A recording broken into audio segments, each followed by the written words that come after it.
नमस्कार। जी हाँ दोस्तों, प्रमोद प्रेमी यादव जी की काफ़ी ब्लास्ट लेवल का सॉन्ग आ रहा है आप लोग के बीच में। तो गाइस कब आएगा, तो आज की वीडियो में बात करेंगे। तो जी हाँ दोस्तों, सुबह सुबह आप लोग के बीच में बता दूँ 6:30 में गाना आ रहा है प्रमोद प्रेमी यादव जी का, जिस गाने का नाम है नाम संगे नाम जुड़ल। इस गाने को प्रमोद प्रेमी यादव गाए हैं और सिंधा सरकार जी ने। जी हाँ दोस्तों, बात करते हैं गीत का, तो गीत अरविंद तिवारी जी का और इस गाने को संगीत से सजाया है ओम झा जी।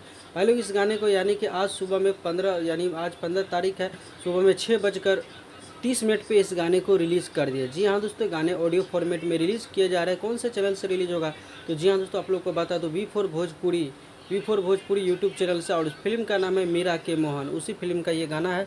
आप लोग को काफ़ी पसंद आएगा दोस्तों ये गाना। आप लोग जरूर ये गाने को सुनिएगा और अपना प्यार और सपोर्ट इस गाने को जरूर दीजिएगा। तो गाइस मिलते हैं फिर से एक नए वीडियो के साथ में, तब तक के लिए अपना ख्याल रखिएगा और देखते रहिएगा Bhojpuri chip official YouTube channel.